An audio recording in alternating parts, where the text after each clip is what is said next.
Hello दोस्तों। हम में से कितने लोग अक्सर अपने परिवार वालों को और अपने दोस्तों को पास्ट के बारे में बात करते हुए देखते हैं। दोस्तों, वो बताते हैं कि उनका पास्ट कैसे बेहतर था और वो इसे कैसे याद करते हैं।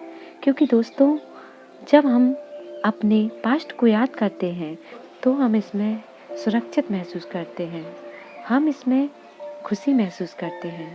और दोस्तों, कई दफ़ा तो हमें ऐसा लगता है जैसे हम अभी जहाँ हैं उससे बेहतर हम अपने पास्ट में थे। चाहे वह बचपन का आराम हो या फिर बड़े होने पर मिलने वाला फ्रीडम हो, जिसके लिए हमारी रिस्पॉन्सिबिलिटी ज़ीरो होती हैं। दोस्तों, हम कह सकते हैं कि हम अपने पास्ट को गुलाब के रंग के चश्मे से देखते हैं, जिसमें केवल हमें अच्छा ही अच्छा दिखाई देता है। दोस्तों, यह विश्वास करना कि पास्ट प्रेजेंट मोमेंट से बेहतर था, ये सही नहीं है हमारे फ्यूचर के लिए। दोस्तों, एक रिसर्च से एक बात सामने आई है कि अधिकांश लोग हफ्ते में 2 से 3 बार अपनी पुरानी यादों को अनुभव करते हैं। दोस्तों, हम कई बार टेम्परेरी फीलिंग्स को परमानेंट इमोशन समझने लगते हैं। दोस्तों, हम दुखों के घंटों को भूल जाते हैं और अच्छाई के कुछ सेकंड्स को बढ़ा देते हैं। हम केवल वही याद करते हैं जिसे हमारे पक्षपाती दिमाग ने याद करने के लिए चुना है। दोस्तों, हम अपनी पास्ट की भावनाओं में पूरे तरीके से खो जाते हैं। पर दोस्तों, सच्चाई तो यह है कि पुरानी यादों का हमारी मेंटल हेल्थ पर तो सकारात्मक प्रभाव पड़ता है, लेकिन मायूसी के बाद विकास की तुलना में अधिक दर्द होता है। दोस्तों, एक रिसर्च से पता लगा है कि उदासी लोगों के समर्थन की भावना को बढ़ाती है। दोस्तों, जब हम अपने बीते हुए कल के बारे में सोचते हैं तो हम सोचते हैं कि हमारे लिए कौन था। हम उन लोगों के बारे में सोचते हैं जो हमारे सबसे कठिन समय में हमारे लिए थे। और जब हम इन सब के बारे में सोचते हैं तो हमारे आत्मविश्वास और हमारे आत्मबल को बढ़ावा मिलता है। दोस्तों, उदासी 2 काम कर सकती है।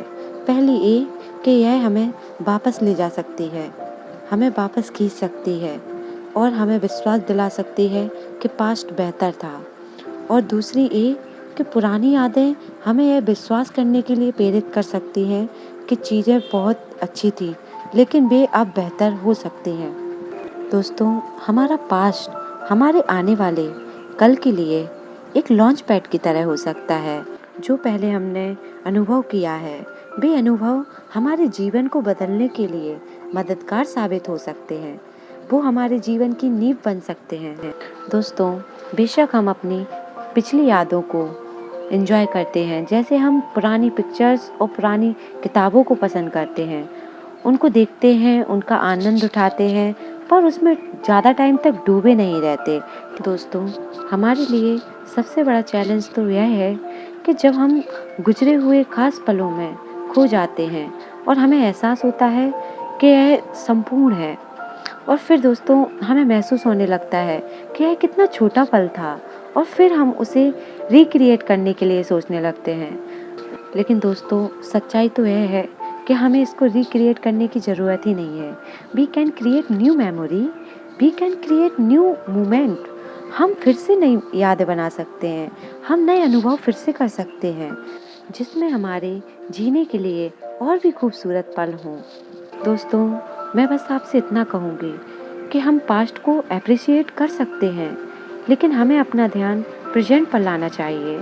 हम पास्ट के लिए आभारी हो सकते हैं, लेकिन हम प्रेजेंट के लिए और भी अधिक आभारी हो सकते हैं। और दोस्तों, सबसे ज़रूरी बात यह है कि अगर हम अपने पास्ट को पास्ट में नहीं छोड़ते हैं तो वह हमारे फ्यूचर को प्रभावित करता है। और दोस्तों, जितने लंबे समय तक पास्ट में जीते हैं उसमें हम अपना आज की ऊर्जा और टाइम दोनों ही बर्बाद करते हैं। और दोस्तों, एक बात ज़रूर याद रखें, आप अपनी लाइफ का अगला चैप्टर तब तक शुरू नहीं कर सकते यदि आप अंतिम चैप्टर को फिर से पढ़ते रहेंगे। दोस्तों, तो मैं आपसे बस इतना कहूँगी, पास्ट की यादों में खोना छोड़ दें और अपनी वर्तमान स्थिति पर फोकस करें। Thank you guys, thank you so much.